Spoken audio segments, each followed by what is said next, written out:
image. The reception for that will actually be on the 18th, so a little bit of a bump there. In the Voices lecture series, the next lecture we have is also on March 17th. It'll be painter Pierre Dorian from Canada. And then again in this room we have on April 7th, we have Peter Nicholson and Tia Hansen Tuntland, who are speaking as part of a lecture series we're doing with the design department. And let's see, the last announcement I have to do is I want to thank CAN TV for being here and videotaping. And I think I've remembered to mention everybody, so now I just have to introduce UIC's Queen of Deans, Judith Kirshner, who will introduce Maud. So thank you.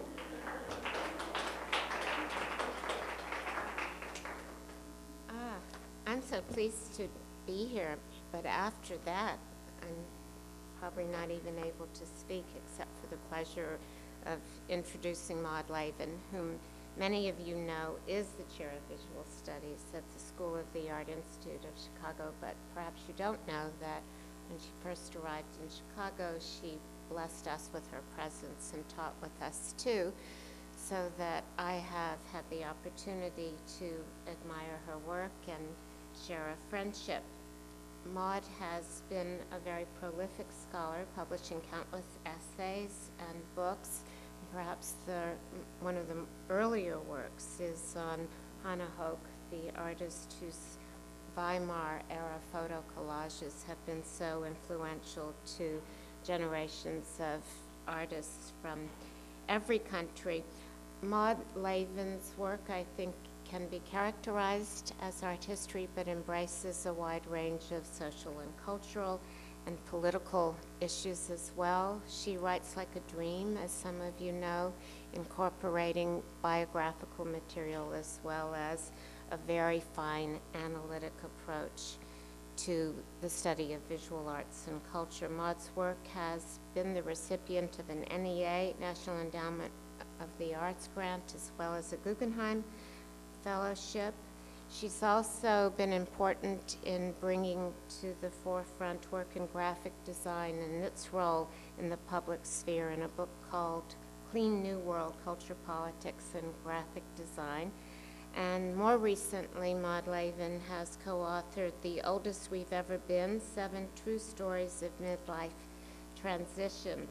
Tonight I'm very delighted that Maud is here to talk about her newest book, which will be forthcoming in an MIT Press publication, and it has to do with women, aggression, and images, a topic in which I have just the tiniest little bit of interest as well. And Professor Lavin will talk this evening, I think, about that work in terms of representation of female aggression in art and popular culture. And as I said, it's my great pleasure to welcome a colleague and friend, Maud Lavin.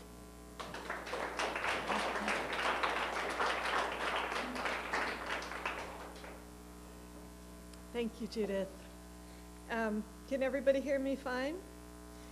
Okay, I'm really glad to be here. Thank you for coming on what seems to be the first spring-like day, although we've been teased like that before. This talk goes for about 50 minutes. We're just going to have 2 so-called commercial breaks. It's basically without images, but then certain ways we will stop and see about 5 minutes of the movie Blue Crush, the Surfer Girl movie. And then we'll go a little more, and then we'll see the website of Toxic Titties, art and activist group. So those will be the little visual breaks for those of us who live in the visual world and like those kind of breaks. Okay. So,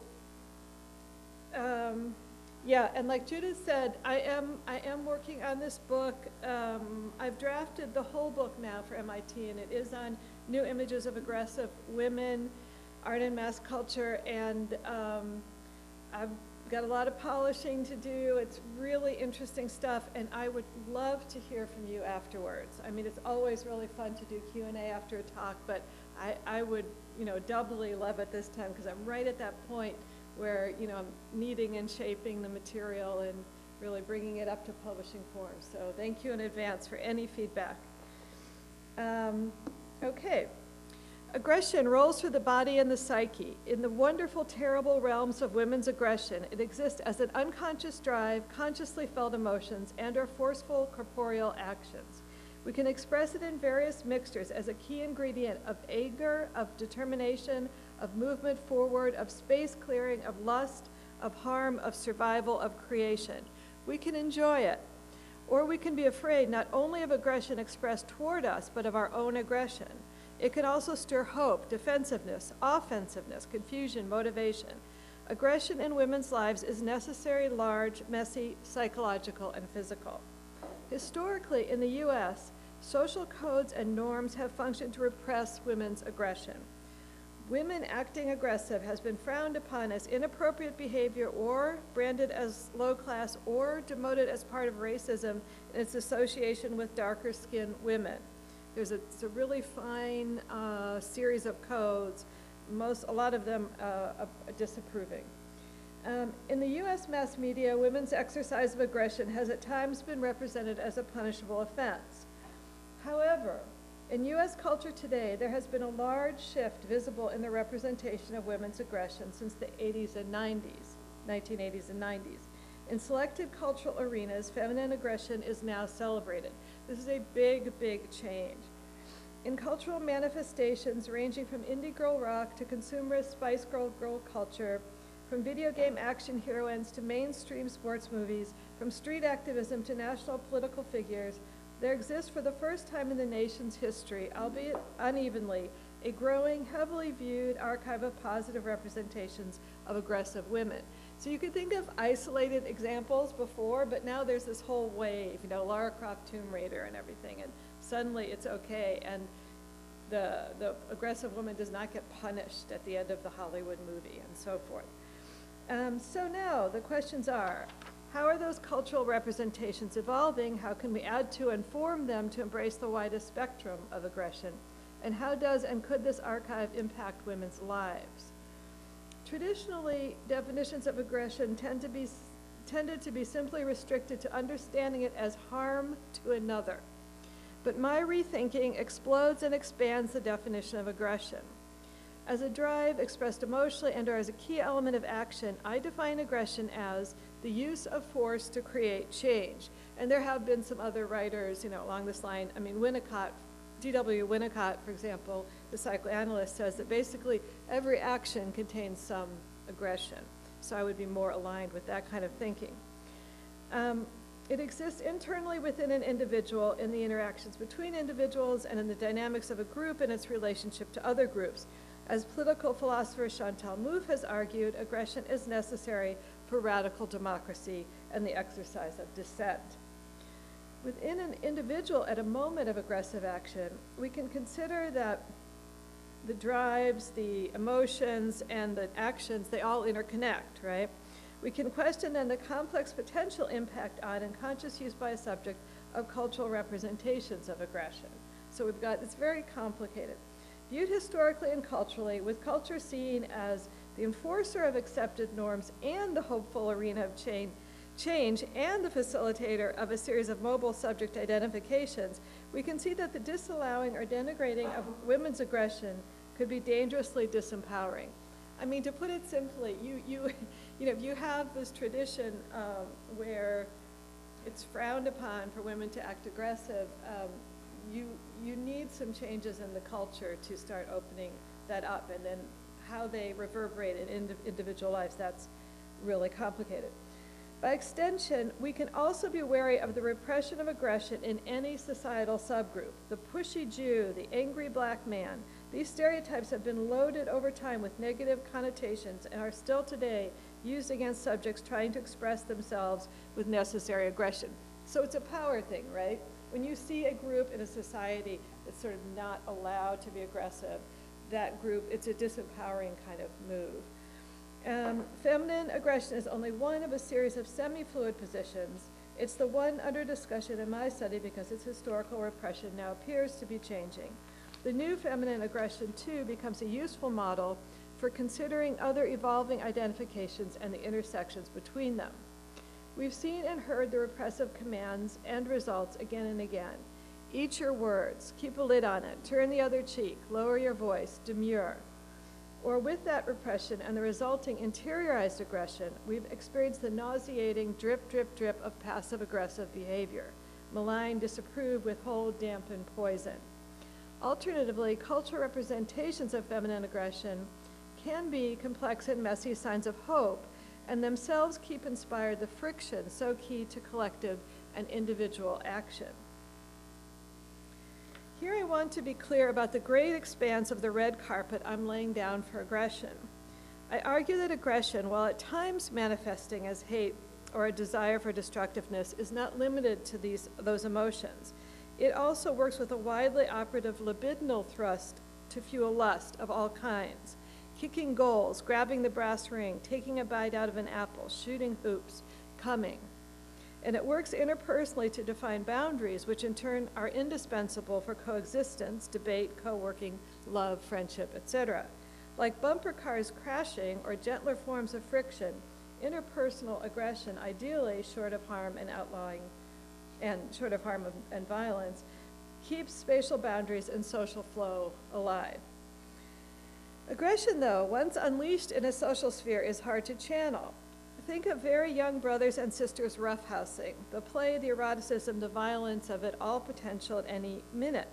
In this study, I consider Juliet Mitchell's theories about siblings and by extension other lateral relationships and co-worker situations to underline that not only is aggression part of a functional relational mix, it is absolutely central to the dissolution of narcissism and the realization that other people exist in full. And this is Juliet Mitchell's great book called Siblings. I really recommend it. Probably a bunch of you know it already, but if not, it's fabulous. The more we broaden our understanding of aggression, the more we can see and embody it as key to survival and beyond survival to individual power and shared power. Women's lust and aggression is needed on an individual basis, but also on a group political basis. It leads to forceful action. Okay. So today we're going to look at just two cultural examples about the representation of women in aggression, and for themselves, and also to stir discussion after the lecture. The sports movie Blue Crush, and the work of the art and activist group Toxic Titties. First, a general introduction about the new wave of girls in sports movies. Okay. Since the 1990s, Hollywood has produced a wave of cheery, inspiring, and entertaining girls and women's sports movies. Like the fictional cheerleaders, surfers, basketball stars, and gymnasts they celebrate, their lightweight belies their strength. Culturally, they mark a watershed in how women in sports are represented and identified with in the U.S., and by extension and translation, women in everyday forceful motion as well. There is a great essay by the late philosopher Iris Marion Young about just this kind of everyday movement in space and how it changes in relationship to sports. Okay, the movies spin corporeal fantasies with the potential to help viewers imagine and visualize their own fantasies around powerful female bodies. For me, as a cultural critic, the women in sports movies raise some large questions. I'm focusing here on the wave created from the 1990s to the present, made for mass commercial viewing and starring a female protagonist. How do these female athletic fantasy films contribute to the ways a range of women viewers could picture our own, as Freud would put it, bodily egos, roughly defined as a conflation of our sense of selves and our images of our bodies? So how you picture yourself in your mind's eye, roughly. And how, if at all, could these visual imaginings contribute to women moving and acting more fully, more aggressively, and more powerfully at will in our daily lives? Sports, together with its representation, is an area that has impacted a growing and various sweep of women and girls from diverse subcultures in the U.S. since the late 70s. Within these shared cultural experiences, at the same time, there are unique individual ones. In my case, I bring in my perspective as a white professional woman in her early 50s. For instance, when looking at sports movies featuring teens and 20-somethings, I'm aware of a generational divide in the U.S. between these women, educated since the implementation of Title IX. Title IX, you recall, mandates equal spending on males and females in educational institutions and has had a big impact on sports because that's where it was and still is unequal. Spotty implementation, okay? So implementation began in the late 70s, and those of us who came of age before them, the majority of Title IX generation members played competitive, often team sports regularly during their adolescence. Those of us who hit our teens before then tended not to. So just demographically, that's a big, big, big change. With the signing into law in 1972 of Title IX, so that's when it was signed into law, and then its implementation started later and continued in the 80s and the 90s and still today. And its gradual uneven implementation since then. The percentage of high school girls participating in sports grew dramatically. For instance, 1 in 27 in 1971 to 1 in 3 in 1994. Huge, huge shift. And you don't have to be a jock now to be participating in sports. That's another big thing. It doesn't have to be your primary self-identification. So big sea change. Key Title IX babies like Hollywood screenwriter and director Jessica Bendinger, who lettered in 3 sports in high school, have gone on in their adulthoods to be among those creating images of athletic women in the media.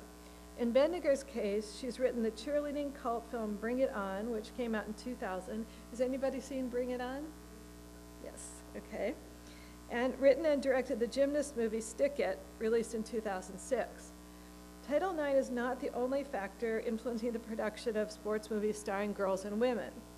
This surge also coincided with girl power spread from riot girl rock to mass media and commodity culture in the 90s as the female echo boomers, that is the girl children of baby boomer parents, became little consumers. The consumer culture version of girl power, initially a marrying of cute aesthetic with empowerment messages, has evolved to include more mass culture images of muscled women and girls as well. The women in sports movies that feature pretty girl sports, gymnastic, cheerleading, basketball, ice skating, as opposed to, say, boxing, are part of girl power, literally showing feminine girls with muscular power. These are the movies promoting a new aggressive femininity, and thus the ones I focus on here. The boxing movies are also really interesting. We could talk about that afterwards. $1 Million Baby is, I hate it, okay? But then there's some good, Girl Fight is interesting. There's some other ones. Okay, so anyway, within the group I'm looking at, basketball and soccer girls provide an interesting twist with their connotations of both traditionally attractive femininity and traditionally masculine behavior. That is, they have rough contact. So a lot of it is about like whether there's actual rough contact or not in the sport, or whether they're supposed to be. And then the rough contact stuff, it's the ambiguous sports, they're really interesting too, because you get into all kinds of confusion and interest about sexual orientation, like Bend It Like Beckham, which was a British movie, right, but 2002. But that's not what we're talking about today, but we can discuss it afterwards if you want, because it's really, really interesting. Okay, to underline how new the mass participation and mass culture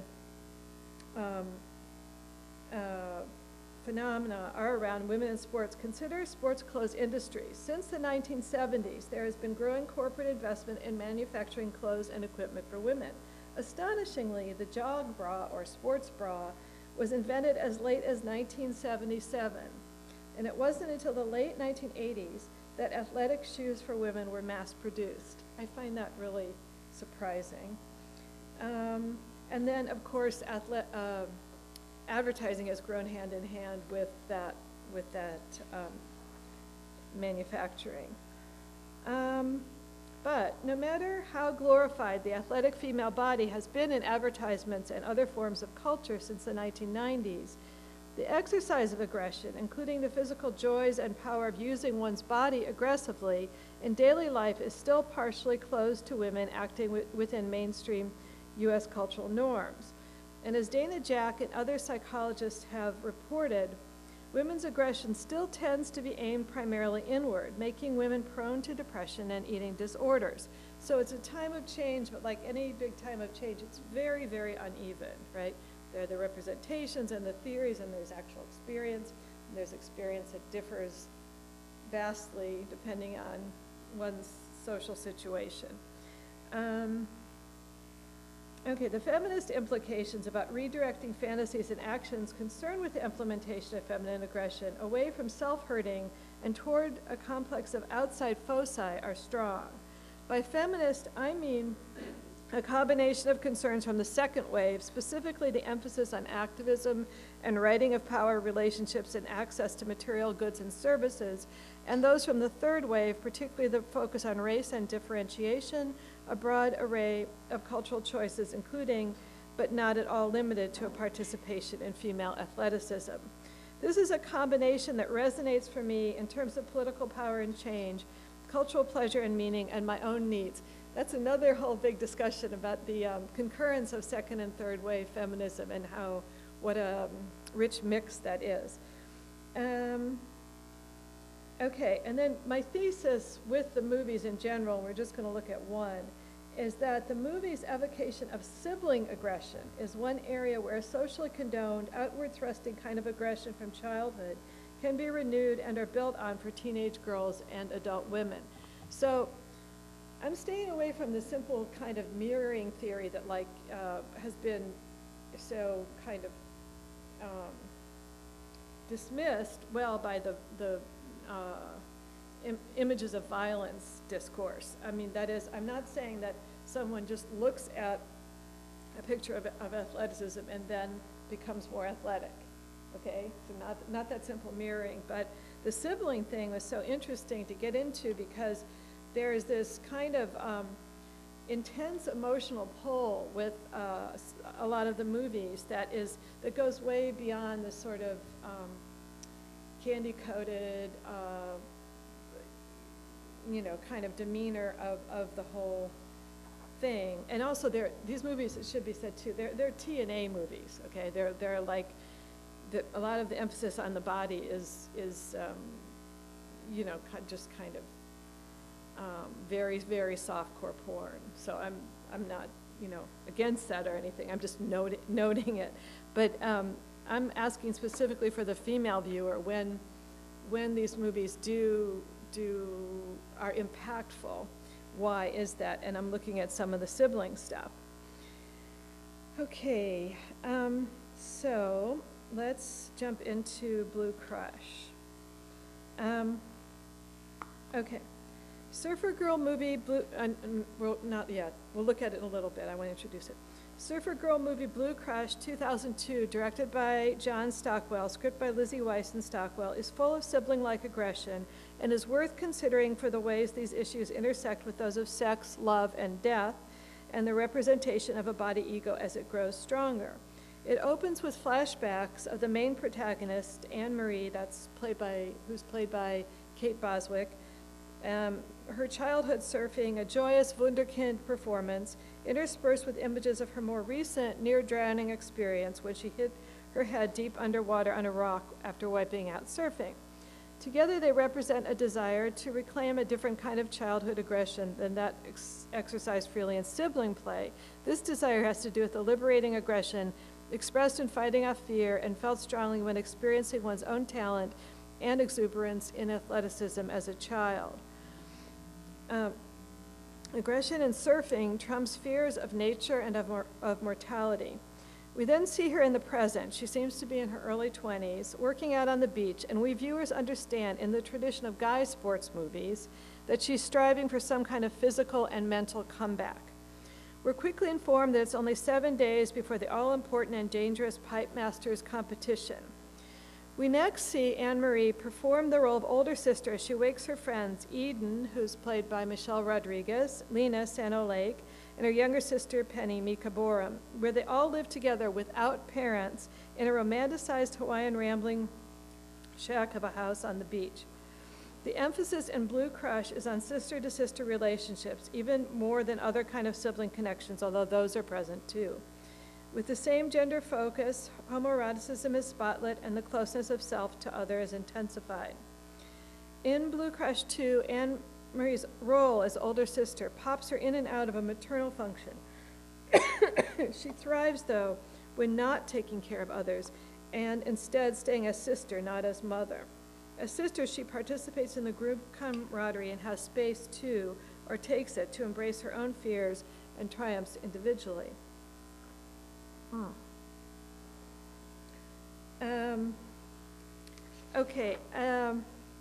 There's also this whole thing, whether it's with her sisters or these guys they hang out with who are sort of like brothers, or competitors. We'll see competitors in a surfing competition. What happens when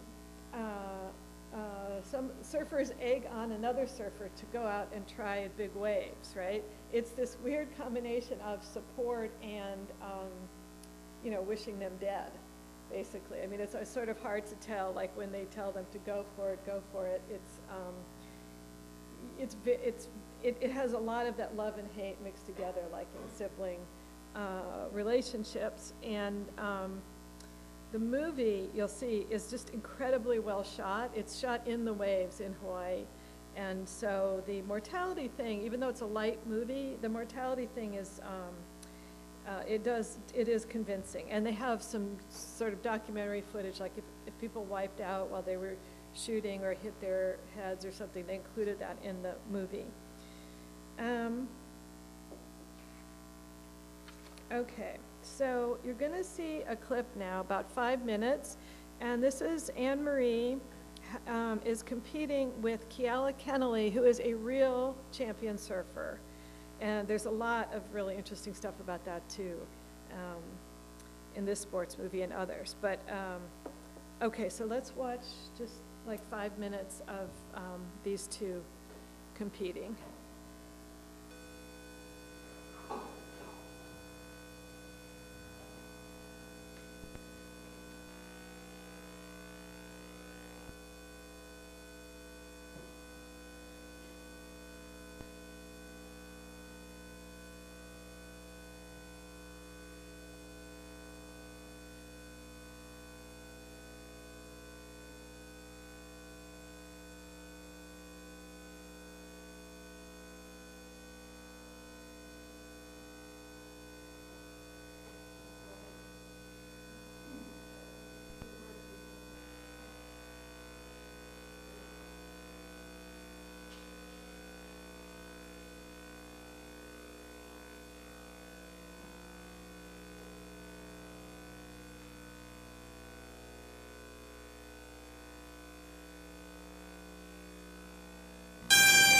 That sounds the start of the next heat. So Chadwick's pretty much got her hands full in this next round. Keala Kennelly from Hawaii, she's a charger. She'll go on anything. She goes like the men out here.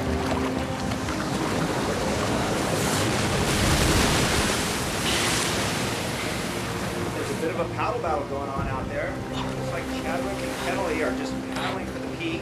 Chadwick's got the inside position as the big set approaches. Looks like she's going to get the first wave. This paddle battle is really about who's going to get the first wave. So Chadwick in position, heading for the first wave. Starts the paddle. She's going for it. Oh, she pulls back. Kennelly's wide open. After the wave.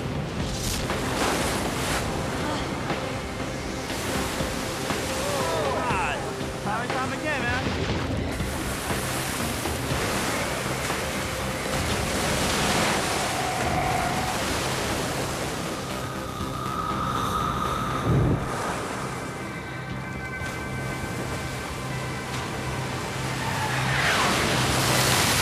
She's out, making it look so easy. But folks, it's not easy out there. So Chadwick starts to paddle. She paddles for it. Doesn't quite get it. Waste the wave. That's gotta hurt. No, you score going up against one of the best surfers in this event, and you don't go. So plenty of time being allowed here for Kennelly to get back in position, and she's paddled right inside of Chadwick. Making Catch your next wave.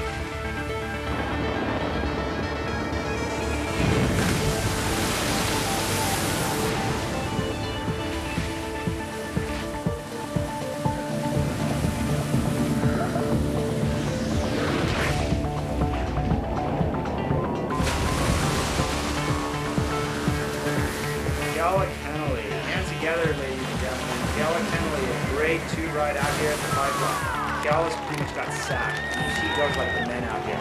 For some reason, Chadwick has yet to even ride away. I don't know what's going on out there. I don't know if she's just psyching herself out or if Gallus is putting it to her.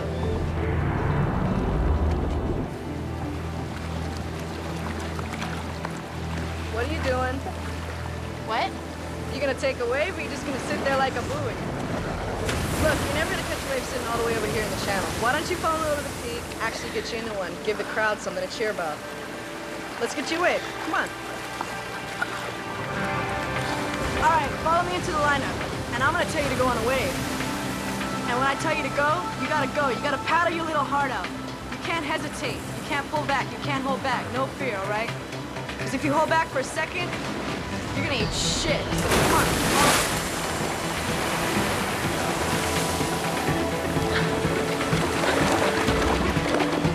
Looks like the next set's approaching. Ready, this is one. Go. Paddle, paddle. Go, girl, paddle, paddle. Go, paddle. Yeah, woo, go.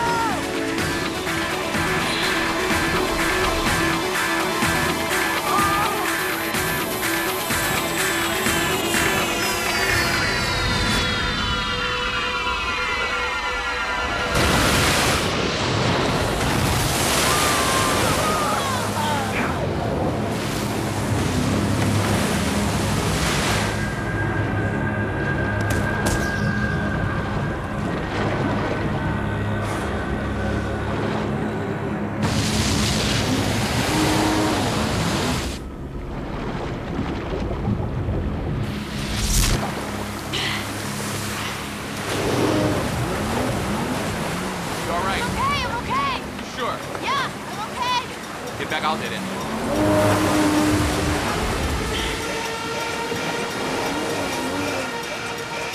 With only 2 minutes left in the heat, Chadwick struggles to get back into the lineup so she can catch this one wave. Chadwick yet to even score a good ride, a scoring ride. She needs to redeem herself here. Fiala is absolutely dominating this heat, and Chadwick needs to put a scoring ride on the board.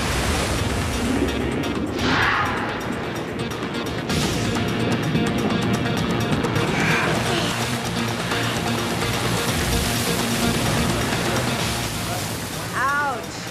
You all right? That was nasty. It's okay, I want another one. You want another one? Yep. That's the spirit. Shake off that last wave and let's do this. Less than Come on, 20 you feel that seconds adrenaline left, in you? Anne-Marie. Use Chadwick it. only Come has on. one more chance. Oh, on the outside, here comes one of the best sets of the whole day coming in. We have lines stacked to the horizon.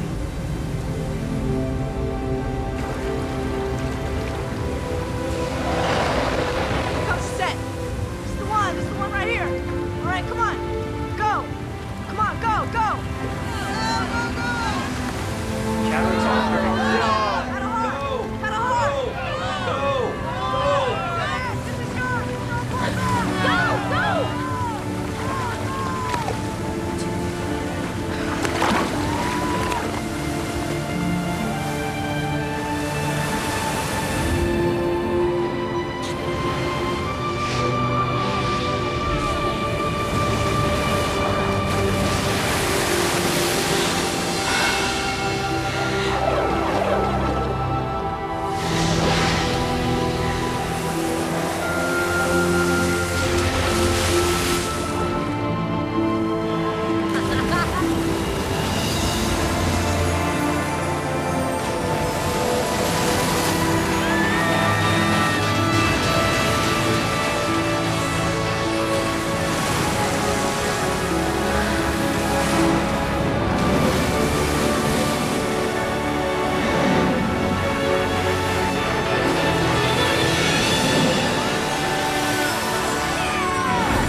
looks like unanimous 10s across the board. Not enough to overtake Nelly and move into the next round, but she is a hero with the crowd here today. That's my sister!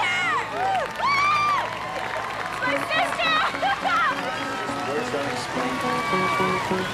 For Anne-Marie Chadwick to get a ride like that with the entire North Shore community watching, whether she can or loses, it's a little bit for her.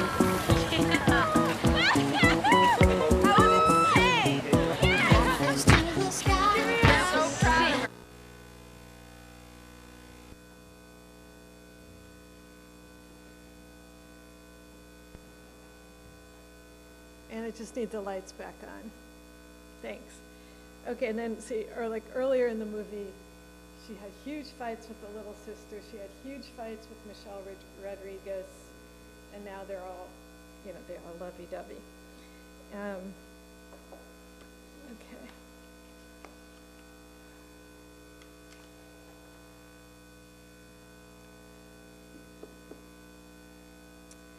In general, the viewer of a sports movie is sensitive to perceptions of camaraderie and/or competitiveness among the characters that may or may not derive from the script or the directing. There's a feeling or a fantasy present about the relationships between those playing the characters. I mean, this is a little tangential, but you could see when you watch this, and you know that Kiala Kennelly is a real surfer, and Kate Bosworth is an actress, and then you're kind of watching their scene to see, like, can Kiala pull off the lines, and can Kate even, you know, stay on the surfboard or swim out into the waves? They had to train for months just to even swim out, and, you know, then they're extras, obviously.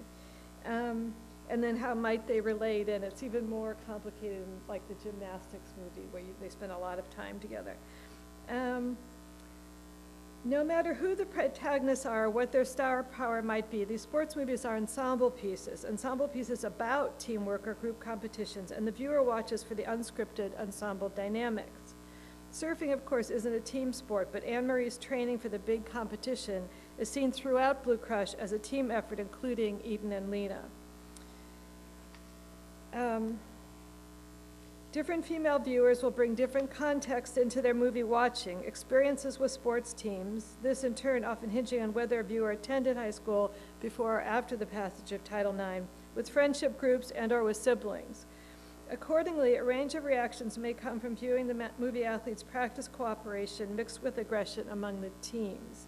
This mix can elicit a continuum of emotion from a perceived cultural permissiveness as regards aggression to a reminder of its necessary inclusion in deep relationships, particularly friendships with others. In Blue Crush, aggressive force and athleticism are shown as having impact internally, too, to battle fear of death. Okay, so it was, I go to this whole thing. I interviewed Susan Orlean. It was based originally on one of her stories and about those kind of fears, and then looked at the differences in the movie's screenplay. And then, here's the part I want to share with you.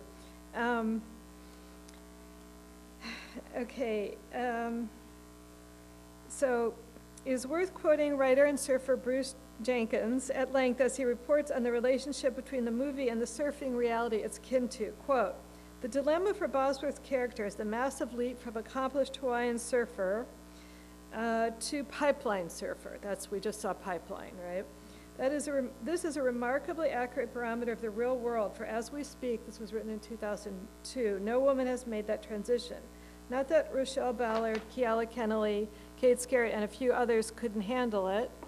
There are simply too many angry, violent, and insanely talented male surfers prowling the lineup to allow for experimentation of any kind. So there's this actually dangerously aggressive turf maintenance practice in surfing, whereas you can actually drop down on somebody. You can sort of come up above them and then drop down on their board, breaking the board, throwing them off, and in a place like Pipeline, you can actually kill them. So there's a quote from Lane Beachley saying, "You can do everything right in a situation like that, but if one guy drops down on you, it can turn into your worst nightmare." And then Jenkins continues, "And that's the fascinating part about Blue Crush. There is a women's contested pipeline in it, You're looking at people like Beachley and Ballard on the beach and Bosworth's characters heading out for woman-on-woman heat with Kennelly. Fantasy is on the very edge of reality, unquote. Not until 2005, 3 years after the release of Blue Crush, and it seems that the movie did help the lobbying effort, was there a women's pipeline championship in actuality. 96 women from 9 countries competed. This extreme competition evolved quite literally from women's aggressive fight for space, and pipeline continues for men and women to involve a negotiation of fear of death and aggressive joy, as surfing there means facing a very real threat of drowning or being pounded on the reef. So it's really interesting because the movie, in order to have a big international sports competition, you have to have sponsors. So it's hard to prove this, but it seems like the movie helped encourage sponsors. This was pre-recession, of course, and, although it's still going on, to invest. So in the early days with the pipeline competition, sometimes people want to be in the competition, the women, just so they could surf at pipeline, because it was still sort of male turf. And the movie, too, reportedly attracted some of the famous surfing people like Kennelly, so they could, the movie people cleared out pipeline, and they could surf at pipeline. In the movie, Bosworth's character, Anne-Marie, represents for the viewer the comeback character, the person who survived a near-drowning experience and her resulting inflamed fear of death. We see her negotiating within a series of different sibling groups to reassert herself aggressively against human and ocean potential violence to face her fear of death and triumph. Okay, so you get the mix there. Now, we don't have much time left, so I want to jump to Toxic Titties, and we need the website, please.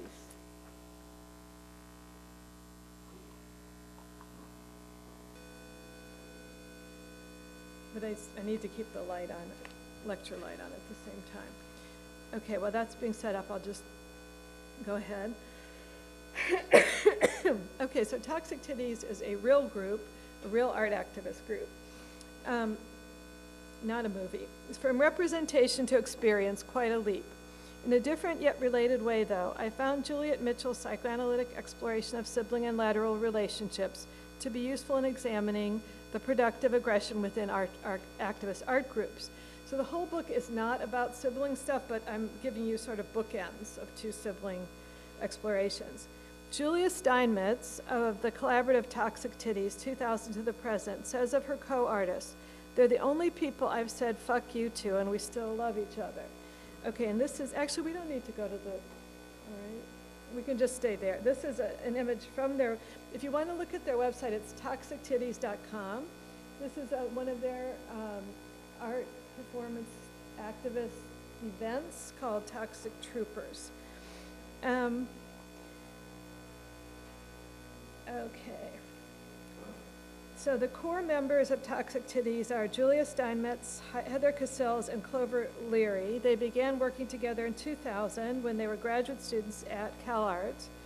And it's one model of how aggression can be mixed with productiveness over time, and in turn how this process is inflected by and inflects gender. Outward displays of aggression are easily visible in Toxic Titties performances and demonstrations. TT members don costumes and they protest. They literally perform, among other things, the cultural codes and actions of aggression.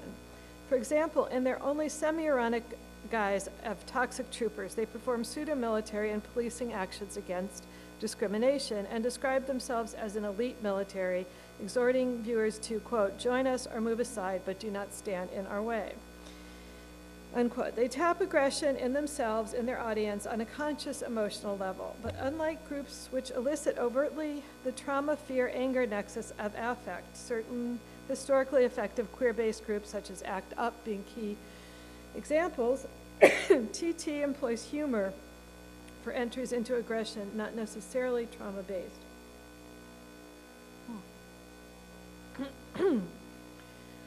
The Toxic Troopers ask, for instance, rhetorically what they want and answer with lust and aggression. Freedom, power, money, respect, pleasure, representation, sex. As critic Kristen Rayzada summarizes Toxic Titties' costumes, quote, "The Toxic Titties have appeared as queer perversions of camp counselors, police officers, a feminist militia, blushing brides, B-movie lesbian starlets, and high society art collectors," unquote. These roles are put into motion, performed in a variety of urban spaces, and often pastiched on their bodies with signifiers. The extreme bodybuilding physique of Heather Casillas being one example that connote lesbianism and/or queer identities. The montage of signifiers they exhibit in different performances is read differently by different audiences. This happened most notably with Toxic Troopers, that was, anti-militaristic action, which they organized in LA in 2002, and then regrouped to do with a number of local women artists in Mexico City in July of the same year. In Mexico City, they marched on July 4th from the U.S. Embassy to the Ex Teresa Arte Actual Museum. During the march, Steinmetz recounts their militaristic uniforms were not necessarily interpreted by viewers as ironic, and this is in Mexico, and as a result, the group was followed by police for their entire route. Quote, "People were freaking out, thinking we were Nazis. We were taking one position, but it wasn't coming across at all. What had been clearly performative and playful in one context became really more aggressive," unquote. What the group experienced as a misreading of their work became cause for conflict.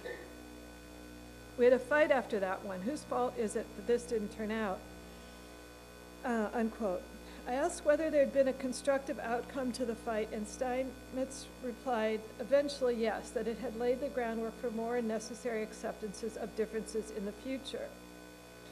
Quote, "A lot of times because we'd worked collectively together over a number of years, it seemed like we were so close we'd know what each other was thinking. In Mexico, we'd assumed that we each knew what the others were thinking, so we learned about communication, something about being more explicit and not assuming others know what you're thinking, especially working in an unfamiliar context. This fight happened actually in year 2 of their working together, and perhaps the creation of the space to argue while still continuing to work together explains, among other factors, Toxic Titties' longevity. At this writing in 2009, they're still working together after 9 years. I asked Steinmetz about the relationship between the group's ability to express aggression among themselves and Toxic Titties' ability to last. She cited the metaphorical space-clearing arguments that they allowed space for individual flexibility and difference. In her case, fighting for her own space in the group became literal as well. When I decided to move to New York to this PhD in performance studies at NYU, no one was pleased, so we fought for months," unquote. Okay, so then I go both biographically and back to Kleinian theories of Melanie Klein, and it turns out that Steinmetz is from this, she's one of 3 sisters, and it's like very, very similar situation with Toxic Titties. And then Melanie Klein's theories you know well, and we're not going to go into it now, but one of the useful things about Klein is that she actually likes to talk about what a healthy adult relationship might be like in addition to neuroses and psychoses. So there's, things about aggression, well, everywhere in Klein, but it's part of the healthiness. And then also I go into D.W. Winnicott's writings on aggression. If anybody wants this bibliography afterwards, please come see me, because one thing that's interesting is that Winnicott has both an early and a late essay, 2 essays on aggression. I mean, he references it a lot throughout his work because he's a follower of Klein. But he's interested early on in this kind of destruction of the object to then create an interpersonal space where there's this sort of mutual acceptance of subjecthood. And then later on, he gets even more into to aggression and says that, looking at infants, as he liked to do, of course, that he felt that actually infants need an external object to push against to thrive. So it's not only about surviving aggression.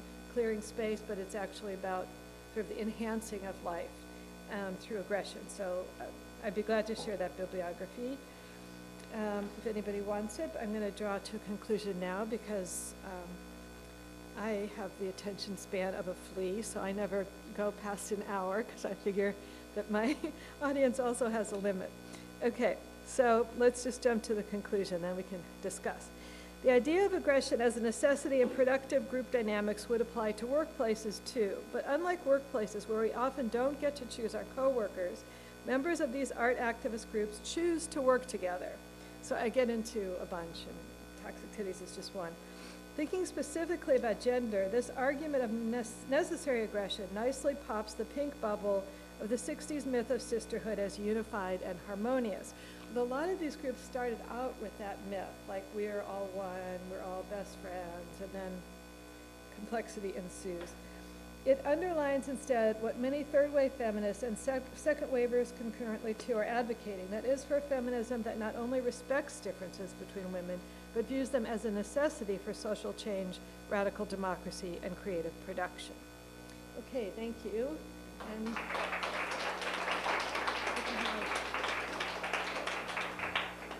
we have more light in the room? So, oh yeah, so there's a class that's leaving, all right, but that doesn't mean that everybody else should.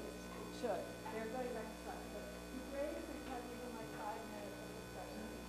And thank you all for coming to class. Okay, anybody have any questions, answers, aggressive statements? Stand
Yeah, yeah.